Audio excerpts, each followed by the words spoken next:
आस्था त आफूलाई समात्नै नसक्ने अवस्थामा पुगिसकेकी रहेछिन्। कोठामा लगेर सुताइँ। बाहिर निक्लिन आँटेको थिएँ। उनले हात समाउँदै भनिन्, "आर्यन, एकछिन बस न, माया प्रेमका कुरा गर्नुपर्छ।" ढोका बन्द गरेर उनको छेउमा गएर बसेँ। "तिमीले मलाई अघि किन इग्नोर गरेको नि? तिमी मलाई माया गर्दैनौ हो?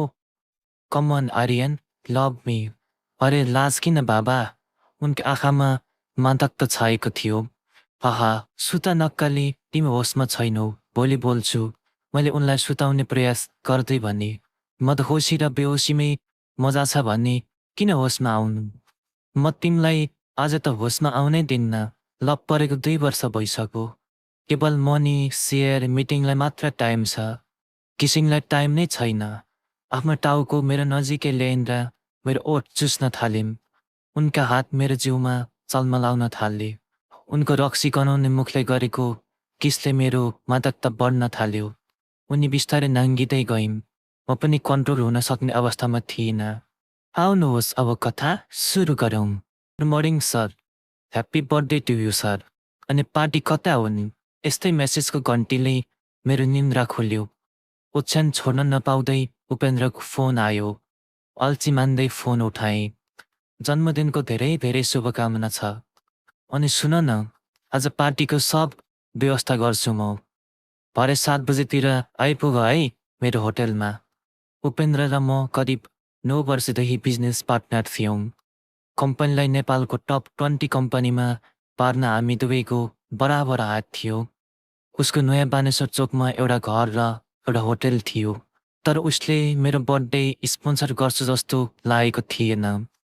मैले नपत्याउँदो तरिकाले सोधेँ, "साँच्चै भनेको हो कि जोक गरेको हो?" "साँच्चै भनेको हो नि आर्यन। कम्पनी सेयर, स्टाफ, नाफाघाटाको बारेमा सोच्दैमा जीवन बित्छ। कहिलेकाहीँ त मोज मस्ती पनि त गर्नु पर्यो नि। मोज मस्ती नभएको जिन्दगी के जिन्दगी? जीवनका केही पललाई यादगार बनाउन जरुरी छ। ल बनाऊँ न त। अफिसका सबैलाई बोलाउनु, फुट्लान् नि साथीहरू र स्टाफहरू।" मैले भने। "ल त, म चाहिँ 7 बजे आइपुग्छु," उसले भन्यो। "ओके आर्यन, सुन न।" उसले केही कुरा भन्न बिर्से जस्तै गरेर मेरो नाम लियो। "अँ भन, के भो?" मैले बिस्तारै सोधेँ। "गर्लफ्रेन्डलाई चाहिँ ल्याउन बिर्सेलाउ नि।" यति भनेर हाँस्दै कल राख्यो। फोन राख्न नपाउँदै आस्थाको फोन आयो। आस्था, मेरो मुटुको टुक्रा, मेरो फर्स्ट एन्ड लास्ट लभ। मेरो र आस्थाको भेट म कम्पनीको ब्रान्च विस्तारको लागि चितवन जाँदा एउटा होटलमा भएको थियो। उनी त्यहाँ हामी बसेको होटलमा वेटरको काम गर्थ्यन्। मैले उनलाई मन पराएँ, तर मैले उनलाई मेरो भिजिटिङ कार्ड दिएर आएको थिएँ। त्यहाँ काम हुन छोडेपछि उनले हाम्रो कम्पनीमा फोन गरेकी थिइन्। मैले उनलाई काठमाडौँ बोलाएर हाम्रो कम्पनीमा काम लगाइदिएको थिएँ। उनको काम गर्ने शैली, बोलचाल र उनी पनि मन पर्दै गयो। एक दिन कम्पनीको अफिसमै सबै स्टाफको माझमा उनलाई प्रपोज गरेको थिएँ। मुस्कान र भावुकता उनको अनुहारमा एकैपटक छाएको थियो। यसरी हाम्रो लभ परेको आज 2 वर्ष काटिसकेको थियो। फोन उठाएर हेलोसम्म भन्न पाएको थिएन। हतार हतार सोधिम्, "कोसँग बोल्दै हो नि? मेसेन्जरमा साहब?" "बिजीमा छ त, बिहान बिहानै फोन।" "उपेन्द्रसँग बोल्दै थिएँ।" मेरो आवाज पनि मधुरो थियो। "जन्मदिनको स्पेसल शुभकामना मेरो बुढा। आज मलाई तिमी चाहिन्छ।" मैले जिस्किँदै भनेँ। "म बजारमा बिक्ने केटी होइन हजुर। एक दिन र एकछिनका मात्र चाहिनको लागि।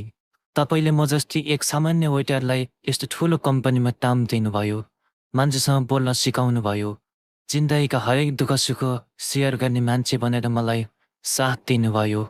मेरो लागि योभन्दा ठुलो खुसी के हुन सक्छ त? म त हजुरकै हो। आज मात्र होइन, जिन्दगीभरका लागि लानुहुन्छ भने पनि आई एम रेडी। यो आस्था तपाईँलाई विश्वास र भरोसा धेरै गर्छे।" मैले त जिस्केर भनेको, "उनी त सिरियस पो भइछिन्।" "तत्तली, म जिस्केको पो त। तिमी कहाँ भावनामा भयो कि? बर्थडेको दिन पुराना याद कोतल्ने होइन, नयाँ यादहरू बनाउने हो। तिमी मतलब तिम्रो स्पेसल गिफ्ट चाहिन्छ भनेको क्या?" मैले भने। तिम्रो साथीहरूलाई नि बेलुका 7 बजे उपेन्द्रको होटलमा पार्टी छ भन्दौ है, मैले भने। ल ल okay, miss you, love you, यति भनेर उनले कल राखिन्। 7:15 बजे म उपेन्द्रको होटलमा पुगेँ। सबैसँग हाई हेल्लो र अङ्कमाल भयो। यत्तिकैमा उपेन्द्र मेरो अगाडि देखा पर्यो। डेकोरेसन त खतरा गरिछस् त, उसलाई अँगालो मार्दै भन्यो। यो त ट्रेलर हो ब्रो, फिल्म अझै बाँकी छ, हेर्दै जान। चान्चुने मान्छेको जन्मदिन हो र, भन्दै के किन अगाडि बढ्यो। उसले मप्रति देखाएको प्रेम, सम्मान र विश्वास देखेर धेरै खुसी थिएँ। संसारमा सबैभन्दा धेरै खुसी प्रेमबाट मात्र मिल्ने रहेछ। बिस्तारै सबैजना आए, मैले केक काटेँ। Happy birthday to you Aryan sir, सबैले ताली पिट्दै भने। जन्ती पर्सिँदा बेहुलामाथि बर्सिने चामल जस्तै बर्सिए। फिजले एकअर्कालाई भिजाउने कार्य भयो। पहिला केक काटेर आस्थालाई खुवाए अनि उपेन्द्रलाई पनि। उपेन्द्रले उसलाई खुवाएको केकको आधा मलाई खुवायो। आस्थालाई पनि खुवाइन्। मेरो गालामा केक दलिन् र त्यसैमा किस गर्दै दलिएको केक चाटिन्। सबैले ताली बजाए। मेरो हर्षको सीमा नै थिएन। आस्थाको गालामा मैले पनि केक गालेँ। आर्यनले मलाई पनि आस्थालाई जस्तै गर भन्यो। तर स्टाफको अघि त्यस्तो गर्न लाज लाग्यो। म गोपाल, मौसम र गणेशलाई केक खुवाउन लागेँ। सबैले एकहोर मेरो अनुहारमा हेरिरहेका थिए। केक खुवाउने कार्यक्रम सकियो। पिउने, पिलाउने र डान्स गर्ने पालो आयो। कार्यक्रम गर्दा गर्दै 1 बजेछ। म पिएका र आफूलाई कन्ट्रोल गर्न सक्ने साथीहरू गाडी बाइक निकालेर घरतिर लागे। धेरै पिएका साथी त्यही होटेलका कोठातिर पस्दै पल्टिन थाले। आस्था त आफूलाई समात्नै नसक्ने अवस्थामा पुगिसकेकी रहेछन्। कोठामा लगेर सुताएँ। बाहिर निक्लिन आँटेको थिएँ। उनले हात समाउँदै भनिन्, आर्यन एकछिन बस न, माया प्रेमका कुरा गर्नुपर्छ। ढोका बन्द गरेर उनको छेउमा गएर बसेँ। तिमीले मलाई अघि किन इग्नोर गरेको नि? तिमी मलाई माया गर्दैनौ हो? कम अन आर्यन, लभ मी। अरे लाज किन बाबा? उनको आँखामा मादकता छाएको थियो। हाहा, सुत नक्कली, तिमी होसमा छैनौ, भोलि बोल्छु, मैले उनलाई सुताउने प्रयास गर्दै भने। मदहोसी र बेहोसीमै मजा छ भने किन होसमा आउनु? म तिमीलाई आज त होसमा आउनै दिन्न। लभ परेको 2 वर्ष भइसक्यो। केवल मनी, सेयर, मिटिङलाई मात्र टाइम छ। किसिङलाई टाइम नै छैन। आफ्नो टाउको मेरो नजिकै ल्याइन् र मेरो ओठ चुस्न थालिन्। उनका हात मेरो जिउमा चल्मलाउन थाले। उनको रक्सी गनाउने मुखले गरेको किसले मेरो मादकता बढ्न थाल्यो। उनी बिस्तारै नाङ्गिँदै गइन्। म पनि कन्ट्रोल हुन सक्ने अवस्थामा थिइनँ। त्यागो त स्वयं सर्पको मुखमा आएपछि ऊ त्यसको आहारा बन्छ नि। रक्सीको मात र जवानीको मात मिसाएर मेरो ओर्लेको ज्वार भाटामा उनले साथ दिएपछि मधोसीमा विलिन हुन पुगेछु। बिहान 7 बजीतिर बिउजिएँ। शरीरमा तागत नै सकिएको जस्तो महसुस भएको थियो। छेउको टेबलमा उनले दिएको गिफ्ट रहेछ। मैले मधौसीमै भए पनि स्पेसल मान्छेको स्पेसल गिफ्ट भनेर स्पेसल तरिकाले राखेको थिएँ। के हो, बेउसीमै पनि मेरो गिफ्ट त सम्हालेर राखेछौ त? उनले हाँस्दै भनिन्, गिफ्ट मात्र होइन, मैले तिमीलाई पनि सम्हालेको थिएँ, तर तिमी नै सम्हालिनौ। मलाई मेरो बुढीले जबरजस्ती गरी, मैले हाँस्दै भनिन्। उनी मलाई कुट्न खोज्दै थिइन्। मैले उसको हात समातेँ। बिस्तारै भने, पख, म पहिले तिमीले दिएको गिफ्ट हेर्छु। टेबलमा रहेको बक्स खोलेँ। डायरी रहेछ। बक्सबाट निकालेँ। डायरी पुरानो थियो। म भन्दा पनि उनी आफूले दिएको गिफ्ट देखेर छक्क थिइन्। डायरी खोल्न नपाउँदै मेरो हातबाट खोसिन्। माथिको सुरमा मेरो भनेर कसको गिफ्ट उठाउनु भयो? कसले दिएको यस्तो पुरानो डायरी? मैले दिएकी होइन यो। कहाँबाट आयो त? खोइ ल्याउ त, के ल्याएको रहेछ? मैले उनको हातबाट डायरी लिँदै भने। बिचबिचमा पढेँ तर केही बुझिनँ। त्यही भएर सुरुदेखि पढ्न थालेँ। बित टुटोस् तर हिम्मत नटुटोस्। सम्बन्ध सकिए पनि प्रेम कहिले नसकियोस्। जनावरलाई गरे जस्तो प्रेम कसैले कसैलाई नगरून्। होइन, खतरा कहानी छ कि क्या हो? आस्थाले हाँस्दै भनिन्। तँ त पढेपछि थाहा हुन्छ नि। मैले दोस्रो पाना पल्टाएँ। त्यहाँ लेखिएको थियो, तिमीलाई दिमागले सोध्छ, मनले रोज्छ अनि सम्बन्धले खोज्छ। आइदेऊ मेरो जीवनमा, फेरि तिमी। तेस्रो पेज पल्टाएँ। प्रेमको पवित्र किताब रूपी मन्दिरमा तब जस्तो पवित्र आत्मालाई स्वागत छ। बुबाले फुकेको शङ्ख र बजायो घन्टीको आवाजले मेरो निन्द्रा खोल्यो। नित्य कर्मपछि खाना खाएर ऊ घरबाट निस्केँ। काँधमा झोला थियो। जिन्दगी के होला भन्ने सोचले मनमा कता कता घोचिरहेको थियो। म पहिलोपटक घरबाट बाहिर जाँदै थिएँ। खुसीले होला ममा जोस पलाइरहेको थियो। म एउटा 16 वर्षे झिल्के केटो भर्खर किशोर अवस्थामा प्रवेश गरेको थिएँ। मनमा अनेक कुरा खेल्नु स्वाभाविक नै थियो। म निम्न वर्गीय किसानको छोरा। सधैँ घरदेखि बजार र बजारदेखि घर गर्ने मान्छेलाई आज आफ्नो जिल्लाको सदरमुकाम जाँदा पनि आकाश चुमे जस्तै खुसी भइरहेको थियो। जिन्दगीमा धेरै कुरा सोचेको छु, तर जिन्दगीले मेरो बारेमा के सोचेको छ आजसम्म थाहा पाएको छैन। मनका रहर पुरा हुने आश थोरै थियो, तर रहर अनगिन्ती थुप्रिएका थिए। अनगिन्ती रहर र सपनाले मन चञ्चल थियो। कति बेला पुतली बनेर त कति बेला भमरा बनेर खुल्ला आकाशमा उड्थ्यो। रहर र सपना त ठुला थिए, तर बाँचिरहेको जिन्दगी फरक थियो। जङ्गलमा गएर घाँस काट्ने, सोत्तर ल्याउने, गाईबस्तुलाई खोले पकाएर दिने, भकाएर सोध्ने गरेर दिइरहेको थियो दैनिकी। भाइ बहिनी सानै भएकाले घरको सबै काम मैले नै गर्नु पर्थ्यो। मम्मी बाबा सबै मेलापात गर्नुहुन्थ्यो। स्कुल बिदा हुँदा म पनि खेताला जान्थेँ। असारमा धान रोप्ने बेलामा बाउसे गर्न जान्थेँ। रोपाइमा हिलोमा भिज्दै मन भिजाउन एकदमै मन पर्ने। तर अरू कामको लागि खेताला जान खासै मन पर्दैन थियो। तर पनि मकै गोड्न, दोहोऱ्याउन, धान काट्न खेताला गइरहनु पर्थ्यो। अरूको जस्तो छिटो र दरिलो काम नगरे पनि बिस्तारै सिक्दै थिएँ। गाउँले जीवनमा हुर्केको मान्छे आज गाउँभन्दा टाढाको सहरमा जाँदै थिएँ। मेरो लागि यो बेग्लै र नौलो दुनियाँ थियो। त्यहाँ के कस्तो छ केही थाहा छैन। देख्न नै लाग्न सक्छ वा शैक्षिक भ्रमण वा साथीको लहैलैमा लागेर कुनै ठाउँ घुम्न निस्किँदैछु। तर मेरो वास्तविकता फरक छ। कक्षा 10 को पुरानो परीक्षाको तयारी गर्नु छ। 15 दिन अघि सदरमुकाम म्याङलुङमा ट्युसन पढ्नका लागि म आज घरबाट निस्किएको छु। परीक्षा हुँदै गर्दा पछाडि बस्ने साथीले चिट चोरेको अगाडि फाल्यो। गार्डले मैले चिट चोरेको सम्झेर 30 मिनटसम्म मेरो कापी खोसेको थियो। मैले चोरेको होइन भन्दा पनि मेरो कापी खोसिदिएको रिस अनि प्रश्नहरूको उत्तर नआएको रिसले 30 मिनटपछि कापी दिँदा कापी च्यातेर त्यहीँ फालिदिएको थिएँ।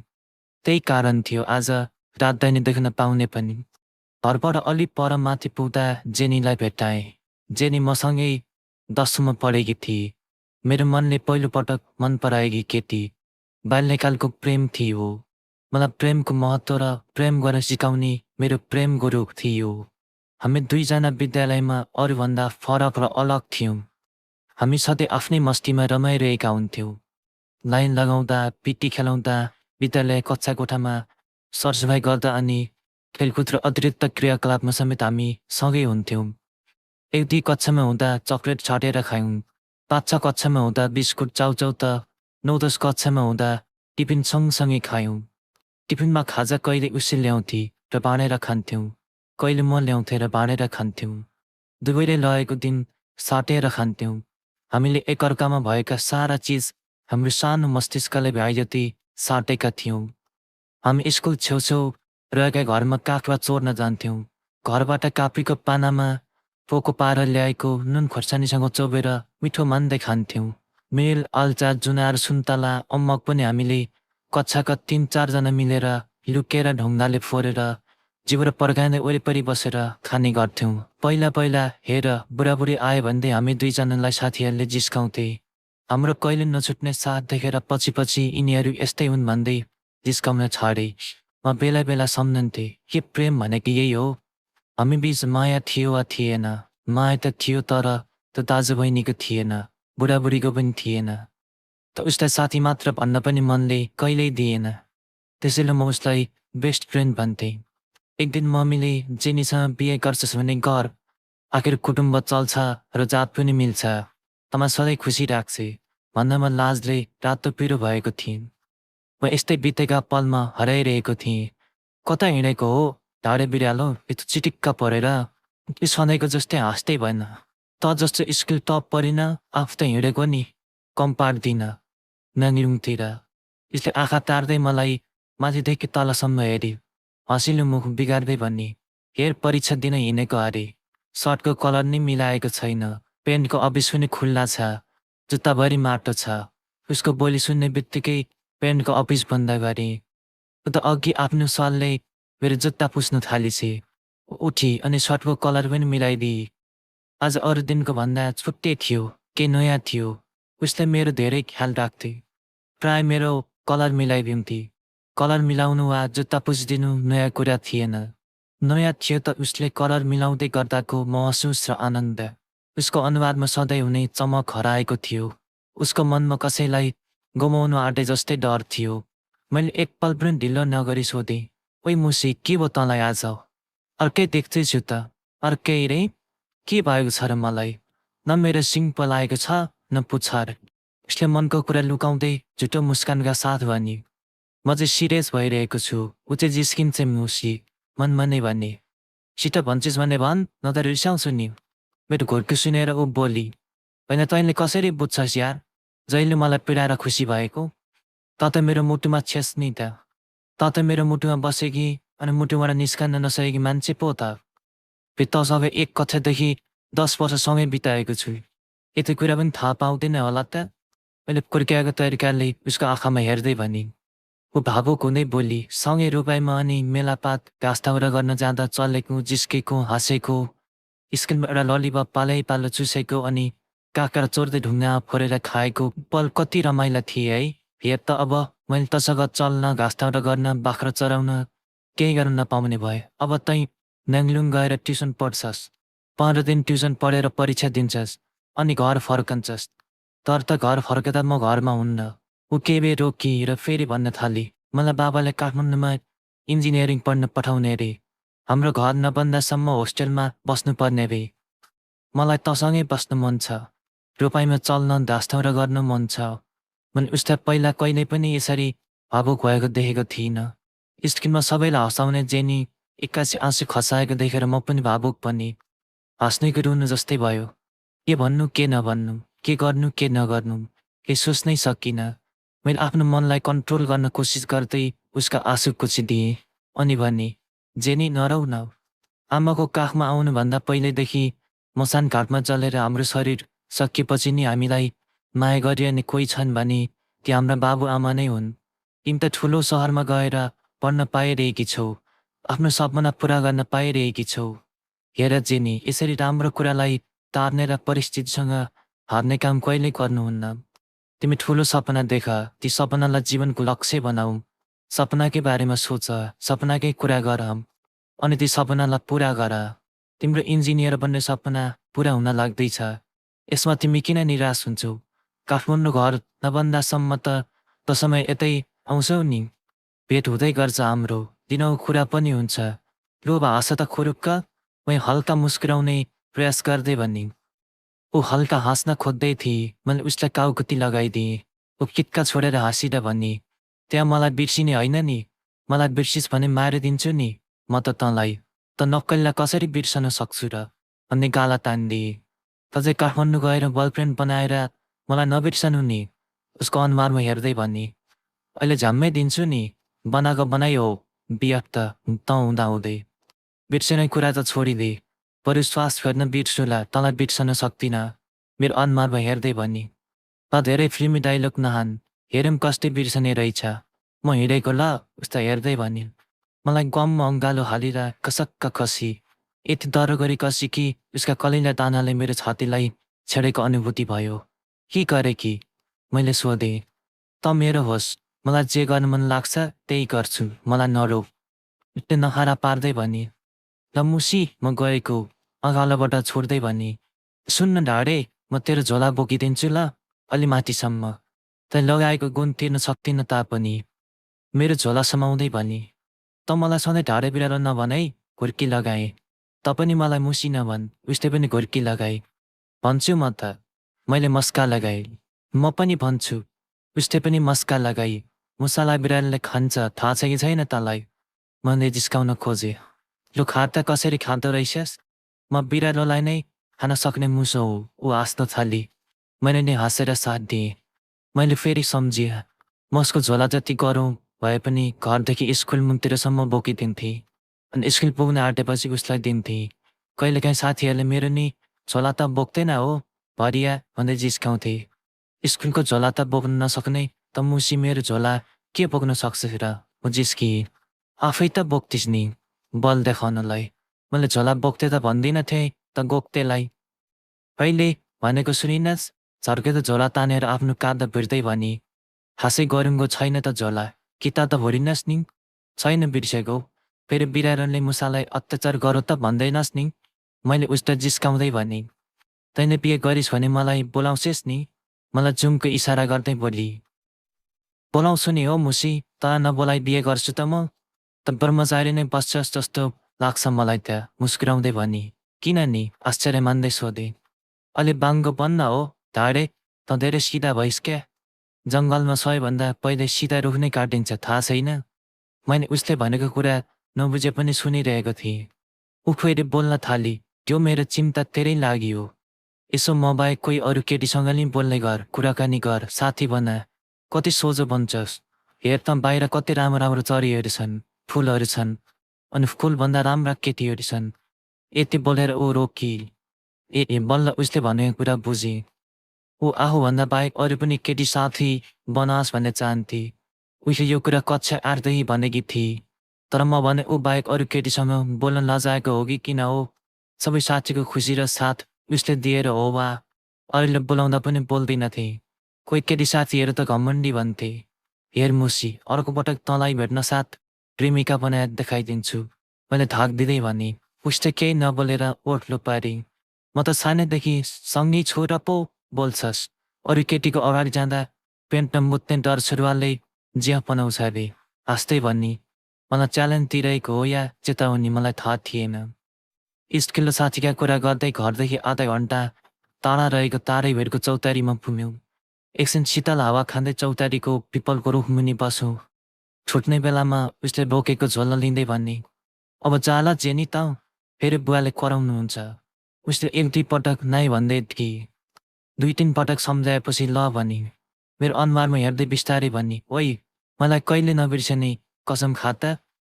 के सोचेर यो वाक्य बोली मलाई थाहा थिएन त जिस्काउँदै उसको कुरालाई मजाकमा उडाइदिएँ। खान्न हौ खान्न के गर्छेस्। म अहिले कुद्दै गएर तारेभिरमा हाम फालिदिन्छु त्यहाँबाट हाम फाल्ने कोही पनि बाँच्दैनन् रे उसले आँखा राता पार्दै भनिन्। बेकार उसको मन दुखाएको थिएँ। मनमा नै डर पनि लाग्यो। उसले आफूतिर ताने अँगालो हाले। साँच्चै मर्छु भनेकी रहेछ। उसको ढुढुकी गरेको मुटुको चालबाट प्रष्ट हुन्थ्यो।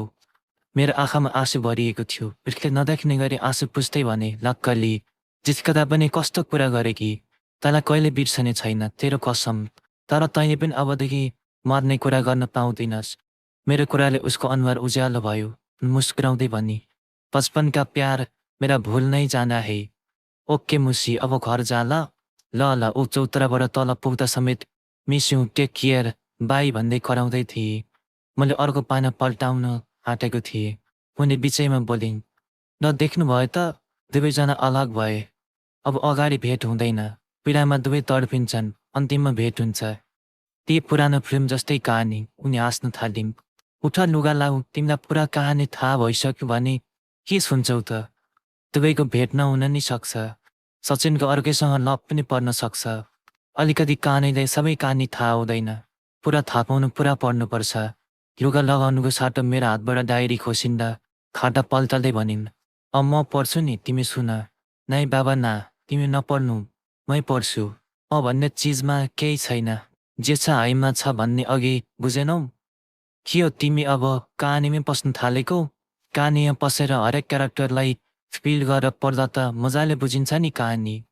होइन तिमीलाई घरि तिमी घरि तपाईँ कहिले बुढा कहिले डियर भन्ने फरक सम्बन्धन किन गर्छौ। मैले प्रश्न तेर्स्याएँ। कम्पनीलाई तपाईँ माया लाग्दा बुढा डियर तिमी जे पनि भन्छु। त्यो मेरो माया गर्ने तरिका हो कि सबैको माया गर्ने तरिका फरक फरक हुन्छ भन्ने थाहा छैन तिमीलाई। मायाले आवाज भनिन्। ल गफ धेरै भयो पढाइमा फोकस गर। उनको आँखामा हेर्दै भने। ल सुन। उनले अर्को पाना पल्टाउँदै पढ्न थालिन्। त्यहाँबाट 15 मिनट हिँडेपछि म सुबिनको घरमा पुगेँ। सुबिन मेरो स्कुलको केटा साथी थियो। मेरो स्कुल लाइफमा केटीलाई नजर जुदाएर हेर्न बोल्न नसके पनि केटा साथी चाहिँ धेरै बनाएको थियौँ। ऊ मभन्दा हँसिलो, आकर्षक र जिउडाल भएको थियो। मेरोभन्दा उसको उमेर 2-3 वर्ष बढी थियो। तर मैले उसलाई दाइ भनेर कहिल्यै बोलाइनँ, किनकि हाम्रो सम्बन्ध मित्रताको थियो। गाउँमा सबै हाम्रो मित्रताको उदाहरण दिन्थे। यसरी दिन जाँदा हाम्रो एउटै रुम परेको थियो। मैले कपी च्यातेर बाहिर निकाल्ने बित्तिकै ऊ पनि बाहिर निक्लियो। मैले आश्चर्य मान्दै सोधेँ, लेखिसकेको हो तैँले? अँ यार, सकियो, हिँडाउरो मुख लगाउँदै उसले भन्यो। मलाई उसको कुरामा शङ्का लाग्यो। साँचो भन्, तँलाई हाम्रो मित्रताको कसम। मैले यति भनेपछि ऊ बोल्यो, मैले परीक्षा नै छोडिदिएँ यार। त नलेख्ने, म चाहिँ लेख्ने, यस्तो नि हुन्छ? को अनुहारमा म प्रतिको प्रेम प्रष्ट देखिएको थियो। त पागल त भइनस्, के गरेको यस्तो? बोर्ड इक्जाम हो, चान्चुने परीक्षा होइन त। एउटा विषयलाई गर्दा 1 वर्ष टाइम लिन सक्छ, नरमाइलो मान्दै भने। या हुँदैन यार, हामी दुई साथी, कोही छैन हामीभन्दा माथि। अरू विषय राम्ररी लेख्ने, एउटा लाग्छ, नाङलुङ जाने, परीक्षा दिने। त्यही माथि एउटा प्रश्नको नै उत्तर आएको थिएन। दोस्ती एक बहाना हो, नाङलुङ जाने बहाना हो। तर एउटा काम बाँकी छ, यति भन्दै मलाई बस्ने इसारा गर्यो। यत्तिकैमा उसले एकजना केटाको कलर समातेर स्कुलको मैदानमा ल्याएर कराउँदै भन्यो, भन त चिट किन अगाडि फालिस्? तैँले गर्दा मेरो साथी आज फेल भयो। त्यो केटा सायद अर्कै विद्यालयको थियो। सुरुमा त उसले होइन भन्यो, तर सुबिनको एक मुक्का परेपछि मात्रै सरी भन्यो। अनि सरलाई पनि चिट मैले फालेको भन्यो। सरले ल म यसको नि कापी च्याचिदिन्छु भनेर हामीलाई घर पठाए। तर परीक्षाको अन्तिम दिन, हाम्रो परीक्षा बिग्रेको दिन, हाम्रो कक्षा कोठामा पढ्ने गार्ड र चिट सोध्ने केटोको बाउ छोरा हुन् भन्ने कुरा थाहा भयो। बाउ छोरालाई नै हानिदिन्छु भन्दै सुबिन करायो। तर हुँदै यार, जे नहुनु भइसक्यो। नेपालमा विद्यार्थी शिक्षक र शिक्षा प्रणाली यस्तै छ भन्दै मैले सम्झाएँ, अनि ऊ शान्त भयो। म कहिले घरदेखि टाढा नभएको हुनाले म्याङलुङमा बस्ने खाने सबै व्यवस्था सुबिनले मिलाएको थियो। ओइ सुबिन, कता छस्? उसको घरको आँगनमा पुगेर कराएँ। ल ल, त्यहीँ बस्दै गरे है, जुत्ता मात्र लगाउनु बाँकी छ। टाढमाथिबाट आवाज आयो। म छेउमा रहेको मुरामा बस्नु मात्र आँटेको थिएँ। ऊ मेरो अगाडि आइपुग्यो। 5 फिट 6 इन्च हाइट मिलेको जिउडाल, कपाल अनि हँसिलो अनुहार, सर्ट र जिन्स प्यान्ट, त्यसैमा पान्डा जुत्ता। वाह, त्यहाँ हिरो देखेको छ यार। मैले हल्का मुस्कान दिँदै उसको तारिफ गरेँ। तारिफ सुनेर फुरुङ्ग भएर होला, त पनि कम छैनस् भन्दै मेरो लागि नै 2 शब्द खर्च गर्यो। उसले लगाएको मगमग सेन्टको बास्ना मेरो नाकमा पर्यो। क्या हो, एकै स्ट्यान्ड लगाएको? मैले जिस्काउँदै भनेँ। यति भन्ने बित्तिकै उसले सेन्टको बट्टा निकालेर मलाई दियो। मैले 2-3 सर्को आफ्नो सर्टमा छर्केर उसलाई दिएँ। के हो केटी, त धेरै पट्याउने स्पोज बनाएको हो कि क्या हो बोस? उसले सेन्टको बट्टा झोलामा राख्दै भन्यो। कस्तो कुरा गर्छस् यार, म आफूले ओढेको सिरक र पट्याउनु जान्दिनँ, कसरी केटी पट्याउनु? अनि सेन्ट लाउँदैमा केटी पट्टिने भनेको त विज्ञापन मात्र हो, रियलमा होइन, मैले भन्यो। ल ल, टेन्सन नले मित्र, म तेरो लागि नि जिएफ खोज्छु, उसले भन्यो। केही सामान त छुटेन नि, मैले उसलाई सम्झाउँदै भनेँ। पढ्न किताब भइगयो, लाउन लुगा भइगयो, फेसबुक हेर्न मोबाइल भइगयो, अरू के चाहियो? एउटै स्वरमा भन्यो। हामी दुवैजना त्यहाँबाट उकालो लाग्यौँ। बाटोमा हेर्दा हेर्दै अस्ति सुबिनलाई कुट्नुपर्छ भनेको सरसँग हाम्रो आँखा जुझ्न गयो। ला सचिन, त्यो झोला बोक, आज बाँच्दैन यो, उसले स्पट माथि सार्दै झोला मलाई दिएर भन्यो। छोड्दैन यार, कोहीले खुट्टा टोक्यो भनेर आफू पनि टोक्नु त भएन नि। मैले यति भनेपछि ऊ अलि शान्त भयो। उनी हल्का शिष्टाचार देखाउँदै नमस्कार भने। मैले नमस्कार फर्काउने बित्तिकै सर बोल्न थाले। सरी केटा हो, तँ मेरो नै छोरा हो। मैले नै चिट चोर भनेको थिएँ। त्यो विषयमा ऊ निकै कमजोर थियो। त्यही भएर म उसकै रुममा गाड बसेको थिएँ। परन्तु तँ बेवकुफ अगाडि फाल्दैछ। मैले पनि नहेरी तिम्रो कपी खोजी थिएँ। सरी भनेर हुन्छ? आफ्नो छोरालाई पास गराउनु अर्काको छोराको भविष्यसँग खेल्ने? कानुन रक्षकले नै कानुन तोडेपछि र गुरुले शिक्षालाई उचित बाटो देखाउन छोडेपछि देश कसरी अगाडि बढ्छ? म कति रोएको थिएँ त्यो बेला। मैले हल्का रिसाउँदै भनेँ, गुरु, एक पटकलाई माफ गरिदेऊ, अर्को पटकदेखि गर्दिनँ। कि मेरो सदरमुकाम पढ्न जाँदैछौ भन्ने कुरा सुने। म्याङ्लुङमा मेरो एकजना साथी छ घनश्याम तिवारी। त्यसले राम्रो पनि पढाउँछ। मैले मेरो केटाहरू पढ्न आउँदैछन् भनेको छु। यी पनि तिर्नु पर्दैन ल, नम्बरमा कल गर्नु भन्ने उनले एउटा नम्बर कागज टिपेर दिए। कि तपाईँलाई त गोरु भन्न पनि लाज लाग्छ, त्यो पनि तपाईँ जस्तो अरूको भविष्य बिगार्न त होला नि। सुबिन कराउन थाल्यो। गोरु आफ्नो बाटोतिर लागिसकेका छन्। आखिर मार्क्स मात्र धेरै ल्याएर के गर्ने यार, अनुसन्धान र नैतिकता नभएपछि। के पढाइमा मार्क्सकै मूल्य बढी हुन्छ त? नै होइन, मूल्य त नैतिकता अनुशासनभित्र रहेर आफ्नो लक्ष्य प्राप्तिका लागि गरिने चिन्तन र ध्यानको हुन्छ। मार्क्स त सबैले ल्याउँछन्, तर मूल्य मार्क्सको होइन ज्ञानको हुन्छ। मार्क्स कम हुँदा काम नपाइएला, तर ज्ञानको कमी हुँदा पाएको कामबाट नि निस्कनु पर्छ। म यस्तो कुरा मनमा खेलाउँदै थिएँ। सुबिन क्रोधित हुँदै भन्न थाल्यो, यस्तै यस्तै किराले गर्दा देश चिराचिरा भइरहेको छ। जुन क्षेत्रमा पनि राजनीति गरे, अर्काको जीवनसँग खेले, भ्रष्टाचार गरे, दुनियाँको पैसा खाए, छिप। पैसा र पावर भनेपछि सबैले रियाल चुहाउँछन्। पावर भएपछि अन्तिममा चाहिँ सोझाला नै रुवाउँछन्। ओइ कहाँको कुरा कहाँ लिएर गएको यार, मैले उसको बोलीको गाडीमा ब्रेक लगाउँदै भने। आहा, अहिले बढी नै दिएछु कि क्या हो, तर पनि गल्ती त गरेको हो नि यार बुढाले। गल्ती त 100वटा हुन्छ नि यार, बुढो हुन्। एकचोटि गल्ती गरे केही छैन, तर गल्ती गर्ने भन्दा गल्ती स्वीकार्नु ठुलो हो। त सरलाई एकचोटि कल गरौँला न, फ्रीमा ट्युसन पढाइदियो भने त हामीलाई नै फाइदा हुन्छ नि, मैले भने। हो यार, हुन त सरलाई गाली गरेर पनि के पाउनु छ र। एकजना उस्तै भयो भनेर सबै उस्तै पनि हुँदैनन् नि। तर नेपालको शिक्षा नीति नै कस्तो छ यार, विदेशतिरको पढाइ आत्मनिर्भर बनाउने हुन्छ। नेपालको पढाइ चाहिँ कागजमा हुन्छ, ऋण गरेर पढ्दा पनि सबैले बेरोजगार हुनुपर्ने। यस्तो कुरा गर्दै करिब 2 घन्टाको उकालो चढेपछि तेह्रथुम जिल्ला लालगिरस नगरपालिका 2 बसन्तपुर बजार आइपुग्यो। गुराँसको राजधानी, 3 जुरे मिल्की जलजलेको प्रवेशद्वार, रातो सोसेल लगाएर धेरै थरीका गुराँस फुल्ने ठाउँ। आहा, कति रमाइलो मेरो गाउँ। चौमलुङ पार्क, भ्यू टावर अनि मनले लोभ्याउने शान्त नगरी बसन्तपुर। लाग्छ सुन्दर शब्द नै यही ठाउँका लागि उत्पत्ति भएको हो। 2 घन्टाको उकालो हिँडाइले होला भोकले सताउन थालेको थियो। छेउमै रहेको सगरमाथा होटलमा नास्ता खायौँ र बसको प्रतीक्षा गर्न थाल्यौँ। करिब 2 घन्टा कुरेपछि बस आयो। हामी हतार हतार टिकट काटेर बसभित्र पस्यौँ। बसभित्र बस्ने ठाउँ थियो, तर सिट थिएन। सबै मान्छे सिटमा बसेका थिए। सुबिन अन्तिमको सिटभन्दा 3 सिट अगाडि रहेको एउटा मात्र खाली सिटमा हत्तनबत्त बसिहाल्यो। म अन्तिम सिटतिर गएँ। त्यो 6जनाको सिट थियो। त्यहाँ बसेका सबै पातला भएकाले एकजना चिकुटे मान्छे अटिन्छ कि जस्तै ठाउँ थियो। यहाँनिर आऊ भाइ, एकजना यहाँ अटिन्छ। त्यहाँ बसेका मध्ये बिचका अङ्कलले तल सर्दै भन्नुभयो। म बिचमा बसेँ। पाहाडको लामो बाटो, हामीलाई गन्तव्य पुग्नु थियो। सहचालकले मान्छेहरूलाई अलि पछाडि सर्नु भन्दै कराउँदै थियो।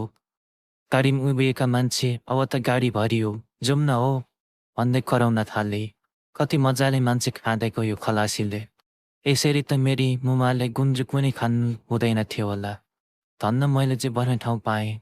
म यस्तै सोच्दै थिएँ। गाडी डाँडा खर्क कटेपछि गीत बज्न थाल्यो। ढल्कियो ढल्कियो यो मन मेरो, तिमीतिरै ढल्कियो सानो वैशाखको बेलैमा। सबैलाई यस्तै हुँदो रहेछ। मैले के गरूँ, गीतले जति ढल्किए भन्दै थियो त्योभन्दा बढी त हाम्रो गाडी ढल्किन थालेको थियो। सायद गाडीलाई त्यो पनि रोडमा नाच्न मन लागेछ। गाडीमा 1 बजे पनि मेरो मनमा चाहिँ पल्टियो, गाडी झनै पल्टियो।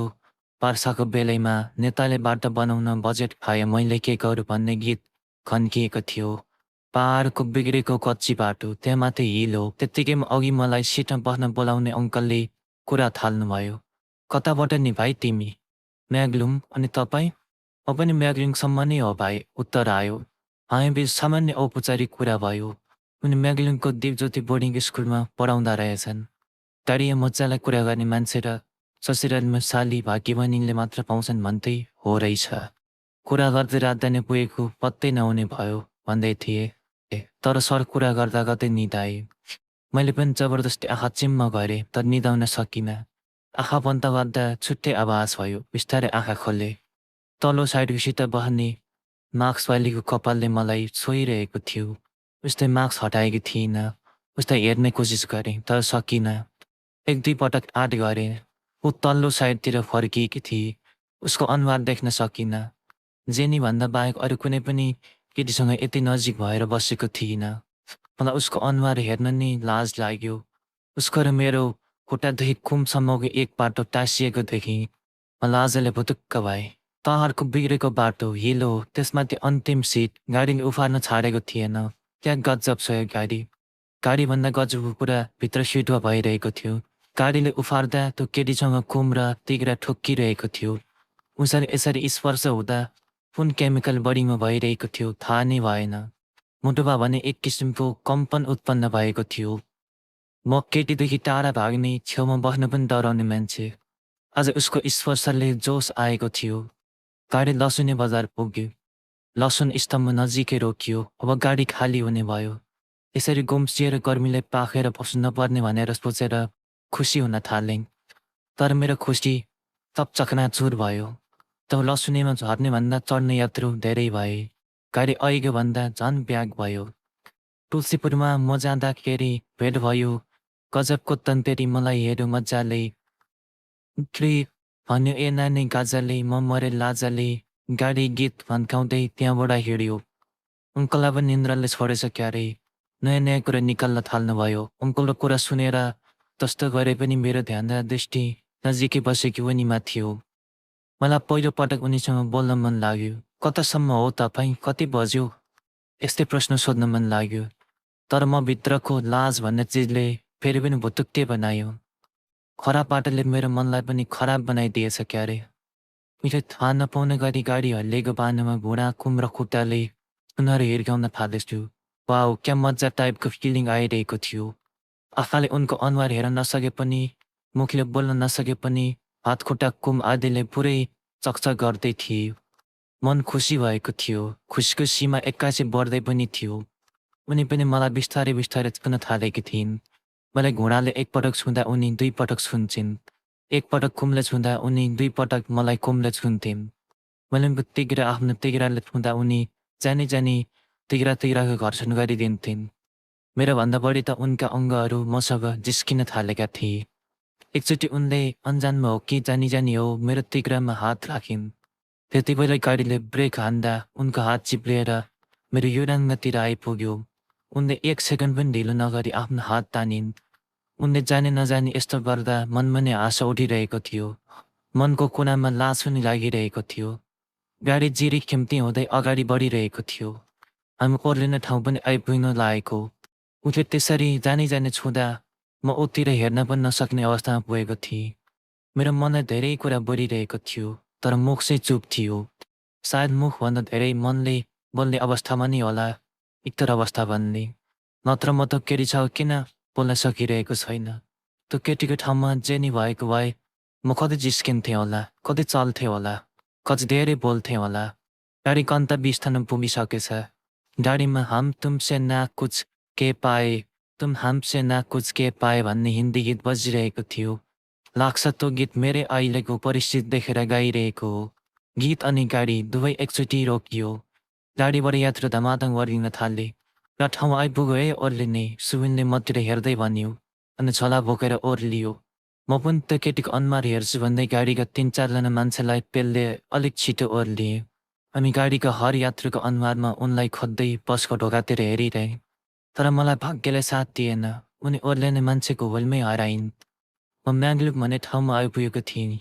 गाउँ भन्नु या सहर, सुगम भन्नु या दुर्गम, तर जस्तो भए पनि मेरो जिल्लाको राजधानी काठमाडौँ विराटनगर बुटवल जस्तो ठुलो नभए पनि एक मध्यम खालको पहाडको सहर।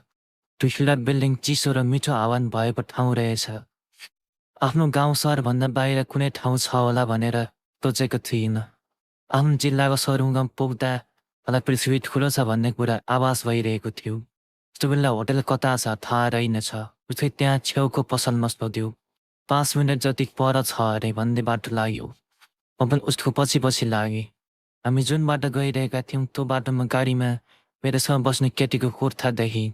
त्यो बेला मैले उसँग कुरा नगरे पनि लुगा चाहिँ याद राखेको थिएँ।